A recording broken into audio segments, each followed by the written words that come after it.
नमस्कार दोस्तों। कल भारत और न्यूजीलैंड के बीच दूसरा टी20 मैच खेला गया। ये टी20 के लिहाज से क्या बेकार पिच बनाई थी इन्होंने। ये टी20 के लिए पिच थी। दर्शक इसके लिए क्या पैसे देते हैं आप सोचिए दोस्तों। 1200 800 की ये टिकट रखते हैं और ये ऐसी पिच पे मैच खिलाते हैं जहाँ पे 100 रन बनाना मुश्किल हो जाता है दोनों टीमों को। भारत ने आखिरी 20वें ओवर की 5वीं गेंद पे मैच जीता है। सोचिए कितनी बेकार टी20 के लिहाज से ये पिच थी। ये टी20 मैच के हिसाब से उसके प्रचार के लिए आप सोचते हैं टी20 मैचों के लिए कितना नुकसान देती है ऐसी पिचें। मुझे तो समझ नहीं आता कि ये क्या साबित करना चाहते हैं। कौन था जो जिन्होंने डिसाइड किया कि इस पिच पे मैच होगा। मतलब गेंद दो हाथ घूम रही है। सेंटनर को देख रहे थे आप स्टंप से फेंक रहा था, लेग स्टंप से चौथी 5वीं गेंद टर्न होकर जा रही थी। कुलदीप यादव की गेंद देखी जिसपे मिसल आउट हुआ। इतनी बेकार पिच थी कल टी20 मैच की। अब इस पर सवाल तो उठेंगे ही, लोग बात तो करेंगे ही कि इंडिया में इतनी खराब पिचें बनाई जाती हैं। अरे चलिए ठीक है, बल्लेबाजों को बहुत ज़्यादा मौका ना दो तो कम से कम बैलेंस तो रखो। गेंद और बैट के बीच बैलेंस तो रखो, दर्शक को कुछ तो देखने को मिले। आपने ऐसी पिचें बना दी जहाँ पे 99 रन हो रहा है। सामने वाली टीम उसको भी बनाने में हाथ पैर फूल जा रहे हैं। सूर्य कुमार यादव ने अपनी पारी में एक ही चौका मारा, वो आखिरी 5वीं गेंद पे। वो भी नहीं लगते तो इंडिया मैच हार जाती या फिर टाई हो जाता। सोचिए आप दोस्तों कितनी बेकार पिच थी। लोग इस पर सवाल उठाएंगे। टी20 के एडवर्टाइजमेंट के हिसाब से बहुत बेकार पिच थी। मेरा मानना है कि ऐसी पिचों पे कम से कम टी20 का मैच या किसी भी क्रिकेट की किसी भी प्रारूप का मैच खेला जाना सही नहीं है।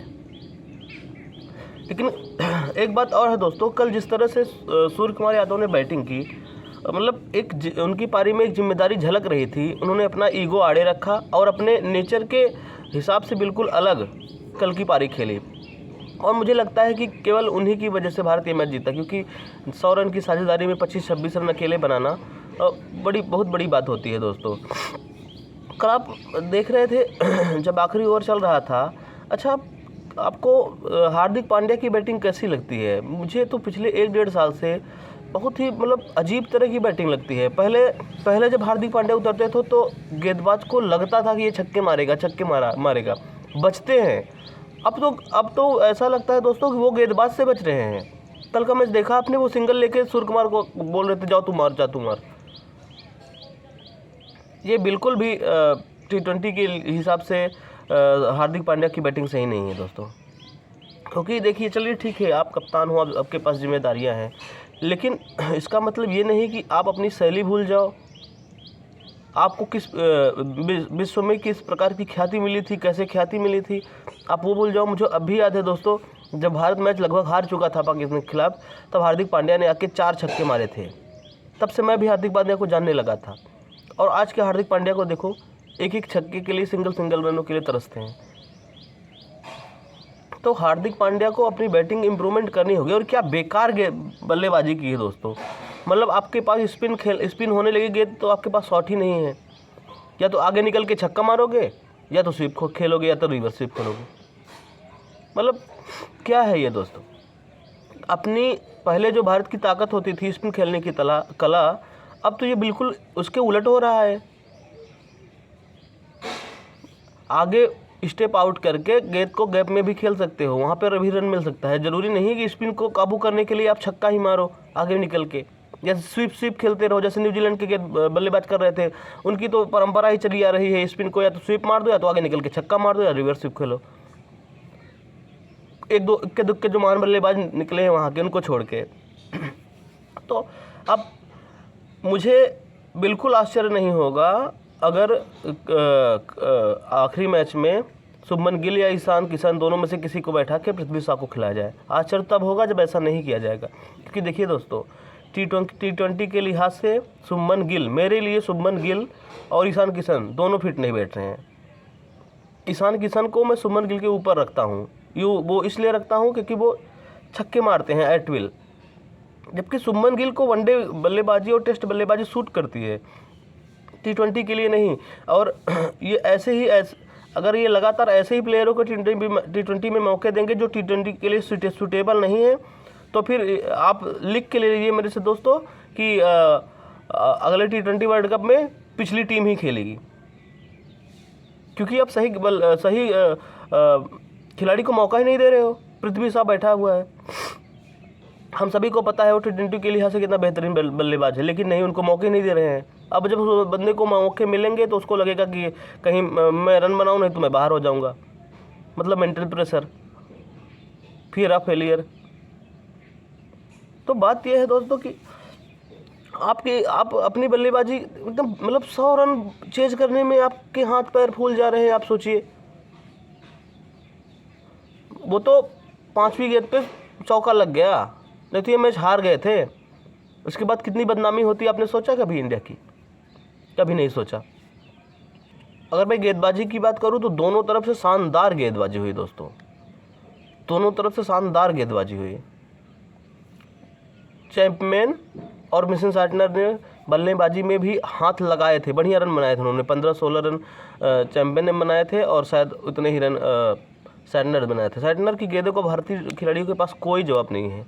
केवल इसी पिच पे बात नहीं कर रहा हूँ दोस्तों, पिछले भी मैचों में आप उठा के देख लीजिए, उसकी गेंदबाजी का इनके पास कोई जवाब नहीं है। इस मैच में हालांकि पिच ही ऐसी थी कि इतना ज़्यादा गेंद ही घूम रहा था कि कोई भी गेंदबाज बढ़िया प्रदर्शन करता। 7-7 गेंदबाजों का इस्तेमाल किया, 7-7, 8-8 दोनों टीमों ने। पहली बार ऐसा हुआ दोस्तों कि 33 ओवर 40 में से 33 या 34 ओवर 40 में से स्पिनरों ने डाले। आप ज़रा सोचिए, ये तो पिच की कंडीशन थी, 33 ओवर स्पिन गेंदबाजी ने डाले, रिकॉर्ड है ये। तो भगवान के लिए दोबारा ऐसी पिच T20 के लिए कम से कम ना बनाए। दर्शकों का भी समय जाया होता है और T20 की एडवर्टाइजमेंट भी नहीं हो पाती। उम्मीद है अगला मैच कम से कम बेहतर पिच पे होगा, कुछ रन देखने को मिलेंगे। अच्छा दोस्तों, एक और आज बहुत बड़ी खबर है और हम लोगों के लिए गर्व की बात है कि भारतीय विमेंस अंडर-19 टीम ने वर्ल्ड कप जीत लिया है। क्या कमाल की प्रदर्शन किया भारतीय टीम ने। 67 रन पे ऑल आउट कर देना, 70 रन के अंदर ही ऑल आउट कर देना इंग्लैंड को, फिर 16 से या 17 ओवर के अंदर ही जीत लेना। कमाल की प्रदर्शन, बैट और बॉल दोनों से दोस्तों। केवल 3 विकेट के नुकसान पे भारत ने बना लिया। कमाल का प्रदर्शन। जैसा ने, राहुल द्रविड़ ने, सचिन तेंदुलकर ने और प्रधानमंत्री श्री नरेंद्र मोदी जी ने भी उनको बधाई दी है। ऐसे प्रदर्शन से हम लोगों का सर गर्व से ऊंचा हो जाता है दोस्तों। काश हम मेंस वर्ल्ड कप भी जीत पाते कभी। अगर भारतीय महिला टीम की गेंदबाजी की बात करें तो बहुत कमाल की गेंदबाजी थी दोस्तों। शेफाली वर्मा, देखिए उनको अंतर्राष्ट्रीय मैचों का बहुत अनुभव मिला, तो भारत ने आराम से रन चेज कर लिया। 67-70 रन के अंदर आप बनाओगे 20 ओवर में, तो कौन सी बड़ी बात है। भारतीय टीम में 3 विकेट, वो आखिरी विकेट तो 1 रन चाहिए था तब आउट हो गई, बाकी कोई चेज नहीं हुआ। तो हम सब के लिए बहुत गर्व की बात है दोस्तों, और हम चाहते हैं कि ऐसे ही हमारी महिला टीम आगे निकले। अब तो शायद वुमेंस IPL भी होने वाला है, तो भारतीय क्रिकेट काफ़ी ऊपर जा रही है। बस सही दिशा में सही खिलाड़ियों को मौका देने की ज़रूरत है दोस्तों। अगर मैं बात करूं, एक और मैच हुआ इंग्लैंड और साउथ अफ्रीका का। देखिए दोस्तों, साउथ अफ्रीका के लिए न केवल बायलैटरल सीरीज नहीं है, ये इनके लिए क्वालिफाइंग भी मैच है वर्ल्ड कप के लिए। क्योंकि दोस्तों अगर अगला मैच नहीं जीता साउथ अफ्रीका तो वो बाहर हो जाएगा। कल बबूमा ने, यार बबूमा क्या शानदार बल्लेबाजी की उन्होंने। सबसे बड़ी बात उनकी बल्लेबाजी में ये रहा दोस्तों कि उन्होंने 100 से ज़्यादा स्ट्राइक रेट से सेंचुरी लगाई। आई थिंक 110 या 115 का स्ट्राइक रेट था उनका। कमाल की बल्लेबाजी दोस्तों। 347 रन चेज कर लेना बहुत बड़ी बात होती है दोस्तों।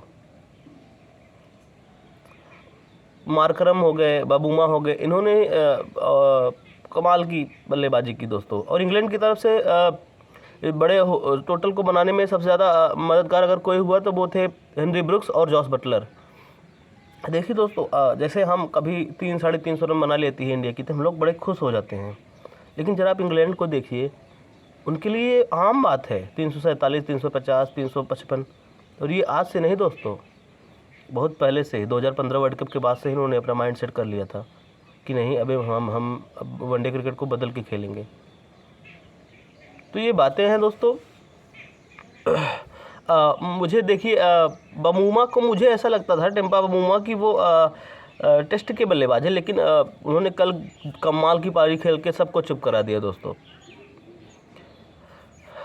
प्लीज़ मेरे चैनल को लाइक कीजिए, सब्सक्राइब कीजिए और चैनल को सब्सक्राइब जरूर से ज़रूर कर लीजिए दोस्तों, क्योंकि आप सब्सक्राइब नहीं करते और वीडियो केवल देख लेते हैं तो मुझे मोटिवेशन नहीं मिलता।